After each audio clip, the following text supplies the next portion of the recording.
Okay. Welcome to our first ever webinar. My name's Mel Thompson. I'm the manager of the Early Childhood Intervention Services at Melbourne City Mission. And we're sitting together today out at one of our sites in Mill Park, which is located in Whittlesea. We also have a team that is based in Thornbury and a team that is based out in the west of Melbourne as well. We're growing, which is fantastic, and welcoming new families all the time to our services. I'd also like to introduce Rina here and Tessa, who have two children who are part of our early intervention supports. Would you like to share with us a little bit, Rina, about your child and your family? Yeah, sure. So I have a daughter and my husband, so it's just a family of three. And we moved to Australia 4 years back, and my daughter was around 2 years. So initially itself, we sort of started noticing that she was kind of delayed in her social milestones and even in her communication. So it got us worried. And as soon as we moved in here, we did meet up pediatricians and all, but then there was kind of this wait and watch. And that's when a pre-speech therapist mentioned about early intervention service. So straight away, I got her into early intervention. So she started attending these early intervention play groups weekly once for around a year. And after that, we started other services like speech therapy for her. And yeah, along that line, she got diagnosed to be on the spectrum. So yeah. Thank you. Thanks, Rina, for sharing with us. Tessa, would you able to share a little bit about yourself and your family? And I'm not sure what to say. I'm married and I'm a mother of two boys, 6 and 3. My oldest is on the autism spectrum. My youngest has multiple food allergies and anaphylaxis, so we're pretty busy family. yes, yeah. We've always been local to Melbourne. And so for you, your entry into early intervention? We had a bit of a hodgepodge approach. I knew from 5 months that there was something a little bit off. We had a lot of food refusal and gagging and tactile sensory sort of issues. Things would itch and things would, he didn't like to touch things, he would cry if he touched sand, he would try like a lot of different things that weren't quite right. Yeah. And I had to really fight to get attention from authority. We had doctors saying there's a phase, we had doctors saying there's absolutely nothing wrong because his language was quite good. And socially he was quite relaxed. But we were noticing things. He wasn't making eye contact, he wasn't really engaging with other children. He didn't let anybody let me touch him without screaming. So little things that you've noticed. I noticed for a long time. So it wasn't really until he was in 3-year old kinder, and I'd mentioned to the teachers right from the beginning that we had some sensory issues and we had a lot of food aversions, so that those things would, they have a healthy lunchbox policy, and we were coming to the kinder with dry crackers, those kind of things. So they sort of didn't do much about it. They couldn't touch him, so when he was having a meltdown, we would comfort him. So they were struggling a little to know what to do with him. And about halfway through the year, the teacher kind of blindsided me at a pickup and said, gave her own diagnosis of something quite dramatic without any real backing, and didn't ask for a meeting, so just threw it at me at the pickup. So I kind of panicked and that there's something wrong. So that kind of prompted me to get our own private diagnosis. And no one really knew what to do, so we were going to a paediatrician, and he said, well, you just pick some specialists and go. So it was very random. I wasn't really happy. I didn't feel that it was very cohesive. So we chose our own childhood psychologist, we chose our own speech. We didn't know that you were meant to have an OT, so we were just very, it took a long time and a lot of along the way. A lot of costs, a lot of reports, a lot of stress, but we finally got the diagnosis, which was kind of a relief in a way, because we had something to, not exactly a name, but I wasn't crazy, and our struggles were real. Yeah. And it your concerns. Yeah, it gave us some direction and it gave us some access to help. Yeah, right. But again, in 4-year-old kinder, I was just reading my teeth thinking we've got to get him into school, and he wasn't ready and I wasn't ready, but I didn't really know the right option. No. And we had a lovely field officer come to the kinder, and she was a saviour. She gave us the right paperwork and she said, take another year at kinder if you need it, and it was the best decision for us. Right. So she led you in the right direction. She got us some support. Yeah. So without her, the paediatrician had no idea. He said basically call NDIS and say I need this much money for this kind of support, and I had no clue what we needed. I had no idea what it would cost. So in amongst that, I did some research and I found a maze, and I called them, and they were amazing. Fantastic. They were just very calm and very easy to talk to, and set us up with helping children with autism funding. So that got us rolling.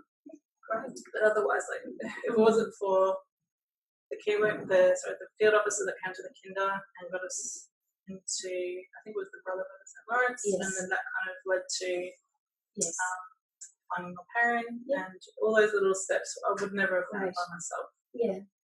So you had lots of so here we supports are. along the way. A lot of things that just happened at the right time. Yeah. That was the only reason that we got to it. So your pathway into the NDIS was through the Helping Children with Autism funding and the early intervention. And what about for you, Rina? So I have been on NDIS for the last 2 years. So initially, when NDIS rolled out in our area, and my daughter was already on early intervention stage, so she automatically sort of rolled into NDIS. And my key worker helped me a lot to sort of, help me understand how this is going to work and help me with the transition and what we were looking at in terms of the supports that NDIS would give us. And so those sort of, small steps really helped us in, getting started with NDIS. So previously, before the NDIS, you were funded through the Department of Education and Training? Yes. Early intervention? Yes, that's about what we had. So even I tried to start private speech therapy, but then again, I had to pay it out of my pocket apart from the 5 sessions I believe from the enhanced care plan. And again, us being new to this country itself, we had our initial struggles of kind of trying to settle down. Yes. And almost all the speech therapy sessions would cost $225.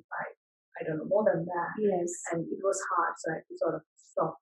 Yes. And I was just availing the early intervention play groups and the mobility supports that my key worker would come at home and support me. Yeah. Fantastic. Right. Can you just share with us a little bit around your experiences of getting started with the NDIS? What is that for you, Tess? It's all a blur. Because we're already with the Helping Children with Autism program, which gives you a set amount of money to use over 2 years. I think, started the paperwork mid-year, and our care worker was the only reason we got there. She really sat us down and helped with filling in all the forms and making all the calls. So I really had very little to do with it personally. I don't know how we got there. It was having the right supports around us. And then it sort of just seamlessly rolled over to the next to NDIS. So I've still been able to access the same sort of supports. There's just a different funding. And what about for you, Rina?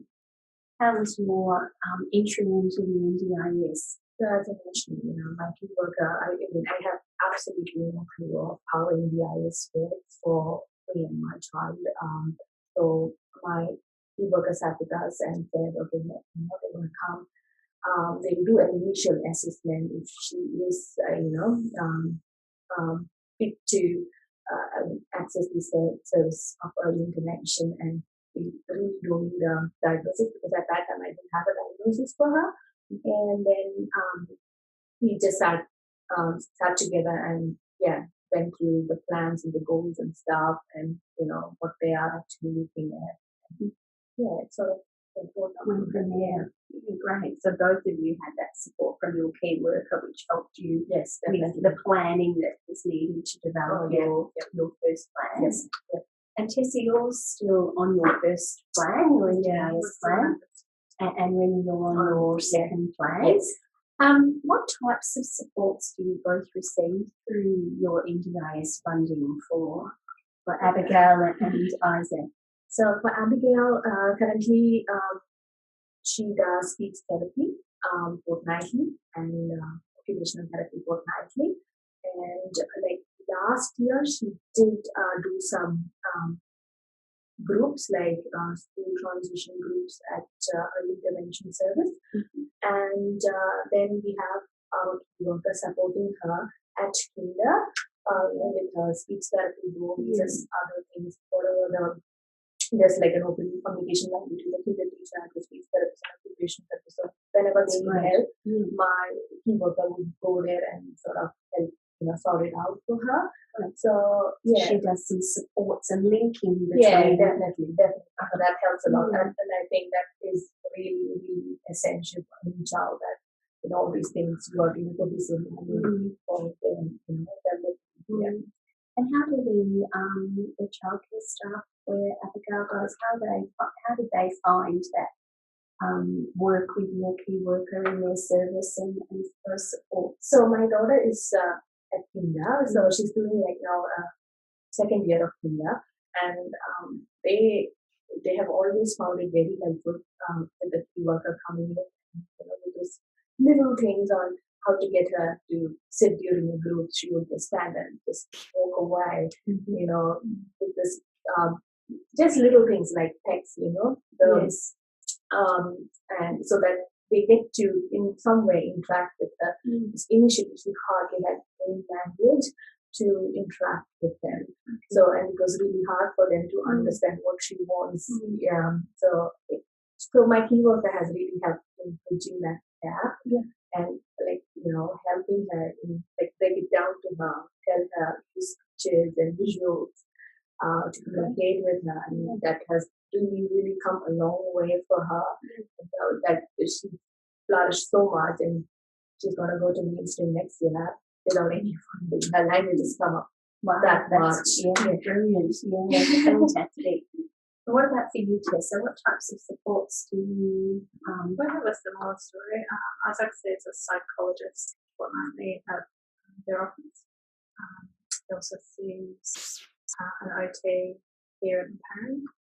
He loves coming here, so we have the option to have it at our home.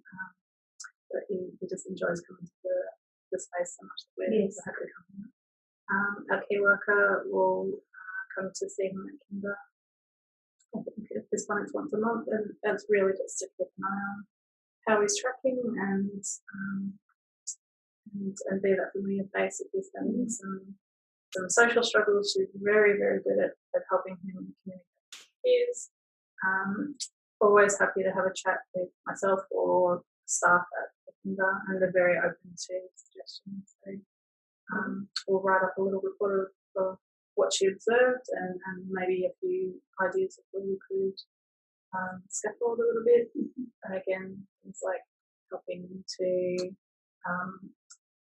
give little activities that the whole kinder can do, just to have some mindfulness or some communication skills, or using a puppet to kind of communicate. So a lot of little things that just seamlessly work into the kinder program. But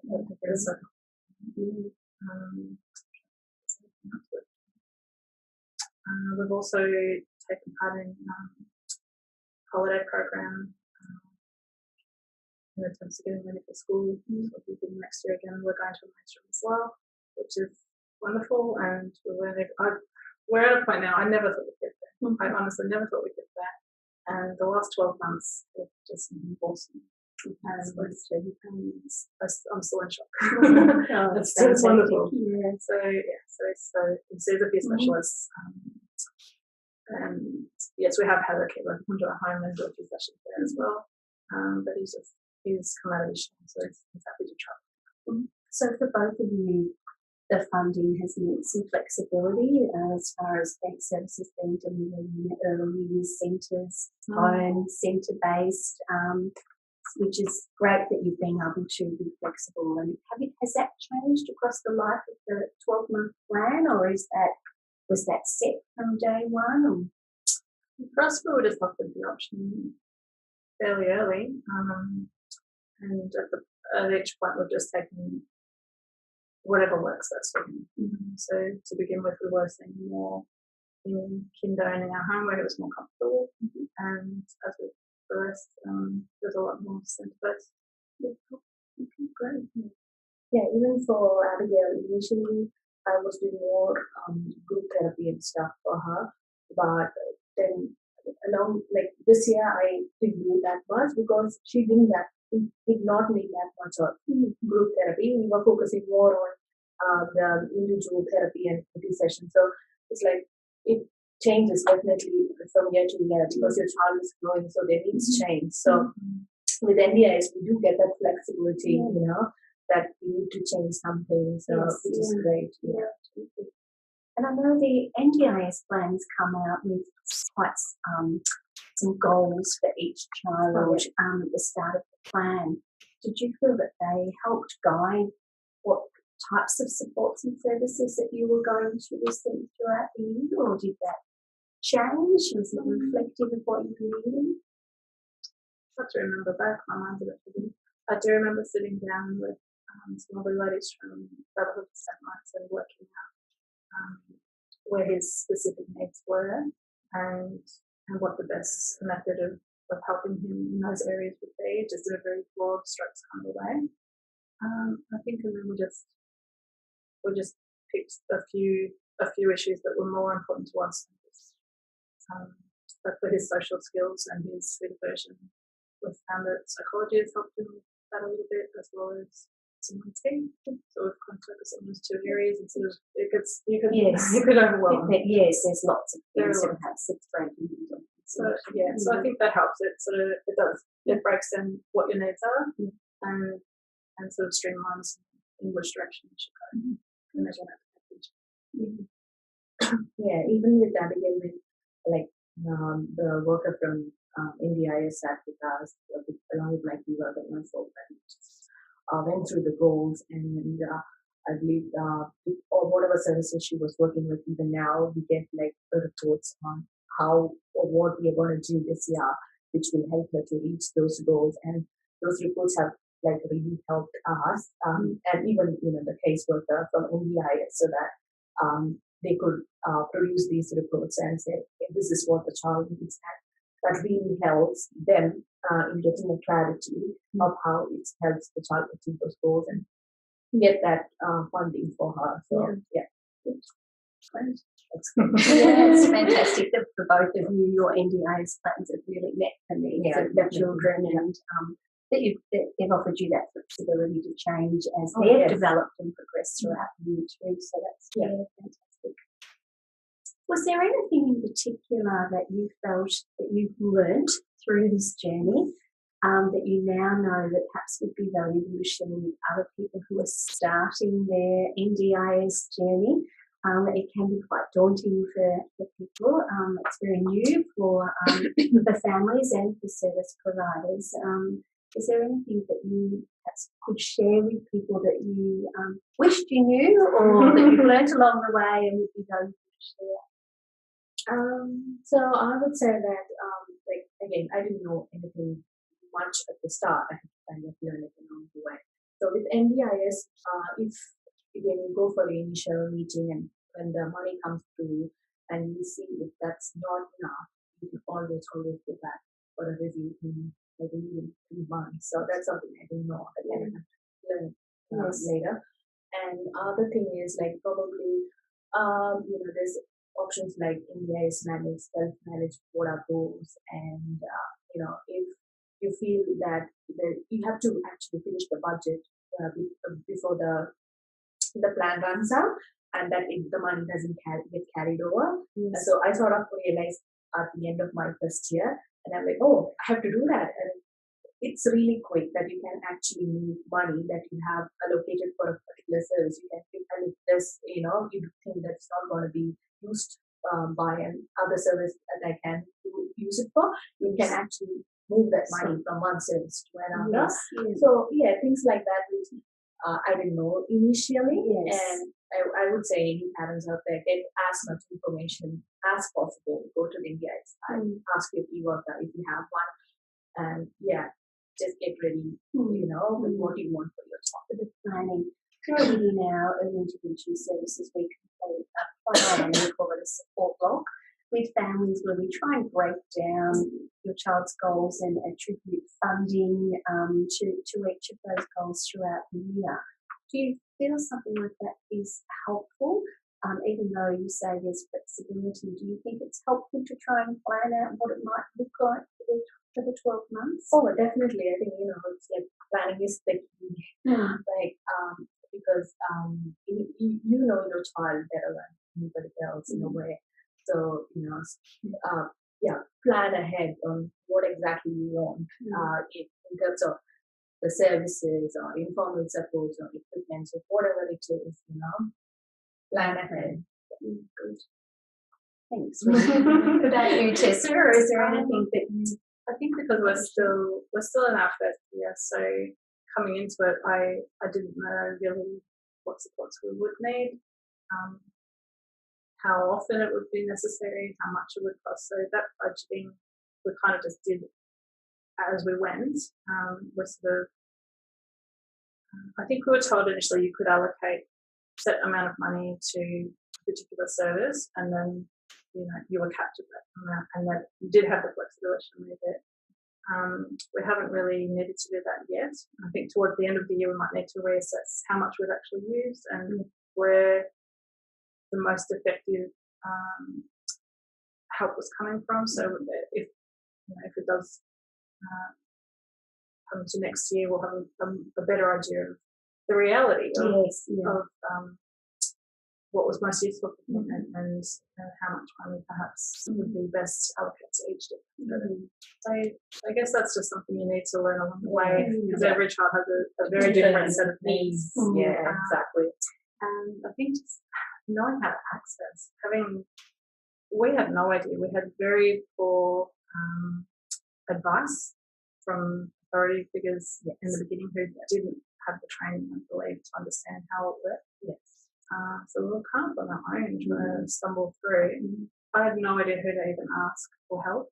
So having people very well trained, perhaps in kinders or childcare centres, so that there's somebody who has the information for parents who are confused and anxious and freaking out. Yes. Because there is a little bit of an onus on the parent to find the help. Yes. And when you don't know what happens, it's so hard. So do you feel a little bit more prepared for coming into your second grade? I think so. That fear has worn off. We're used to the rhythm now. My son has grown to a different phase of life, so we're not in that survival mode as much. I think the survival mode, it has a lot to say for it. You just kind of do what you have to do, and you don't think too hard, and you just kind of do what happens each step of the way.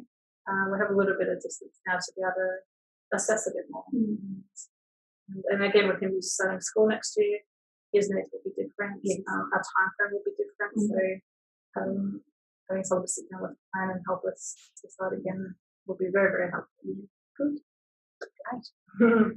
So we have our first question from the audience, so thank you. The question is, do you both self-manage? And if so, would you recommend that? So are you able to share? No, I'm not self-managed. ECIS managed.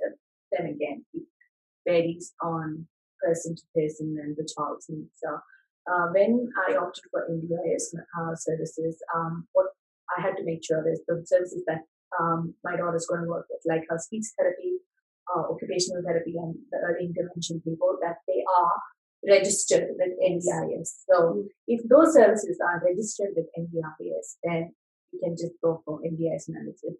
Makes it easier.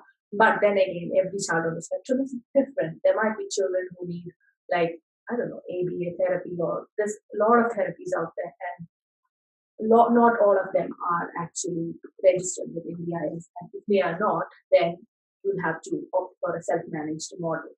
So again, it is a personal call that has been made. Yeah, sure. And what about you, Tess? For us, we went NDIS managed as well because overwhelm, Yes. exhaustion. Because if you do it yourself, you need to keep track of all the receipts. And there's a lot more physical, like you need to make sure those receipts are sent in and claimed. And I just didn't have the emotional energy or the physical time. So for us, having somebody else manage it was just very, very simple. At this point in our life, that's the best option for us. And would you opt for that with your second plan again? Quite likely, just because it's so simple. You have the option, or you have a portal to track how much you have spent and how much is left. So it's all very transparent. It's not hidden from you, and then you do have the power to take back the reins if you need to or you want to. But for us, I've got 2 little kids. I don't sleep very much. We're busy. For us, simple was best. So we just went with somebody else who knows what they're doing. For us. Thank you. We have another question as well. The question is, can you purchase resources through the NDIS, for example, sensory toys that perhaps are recommended by an OT or a speech therapist? Did either of you have equipment in your plans? We didn't need it. Isaac's language was at a point where he didn't need a lot of extra equipment. I think we did talk about a laptop or something like that, or like a tablet with educational application on it, but I didn't feel it was the best use of the money at that point. I know that you do have the option, if your support person believes it's in the best interest of the child, you can use some of your funding to purchase that, but it has to be approved. You can't just go on shopping spree. Yeah. And it needs to be shown that it will be used. Yeah, I think that's the thing, that you have to provide some sort of evidence that whatever you're going to buy will work in a way to help the child achieve the goal. So I haven't, again, used any money from NDIS to buy equipment. Yeah. She loved a trampoline, but then we just bought it up. I know both of our children on the autism spectrum, so it comes with a different range of needs. I know some children have more physical needs, where I think equipment would be very, very useful. So again, depending on your child's needs and where you feel that the most impact would be getting from. So we're not saying it's not useful. For our children, it wasn't necessary. Having somebody teach them skills was more useful. Yes, in my experience. Yeah. We do have many children here as part of our intervention program that have received funding in their NDIS plans for quite specific pieces of equipment that have been recommended by a speech pathologist or occupational therapist or physiotherapist. So there is funding available through the NDIS, but it does need to be quite clearly demonstrated that those particular pieces of equipment are going to be beneficial. I think we don't have any other questions. Tessa or Rennie, thank you so much for coming today. Was there any other final comments or anything that you would like to share with us today? No, I'm just very grateful that we have the access to all these interventions at such an early age for our children. In our situation, I don't think we would have been able to afford all the help that has helped. So it's just been, we take it for granted, especially in this country, but I'm so grateful, and I'm so grateful for all the little pieces of the puzzle. Thank you. And so it's like what I've seen with my daughter, like it's been great. How far she has come along, and I'm so happy that we moved here and she was able to access all these services. And that, the future is looking bright for her. So, thank you for, thank you, Indians, and thank you all the other early intervention, everybody who's just helped along this journey. Well, thank you both so much for joining us today for our first ever webinar. So there might be other webinars, but thank you for your time today. We'd also invite some feedback on the webinar from those that are participating in it. Thank you to those for the questions. And if there are any other questions or any other comments, please share them with us. We'd be really welcoming of questions or comments. So we'll also, there's more information on our MCM website regarding early intervention services and supports. And you can make contact with us through our website as well. So thank you very much.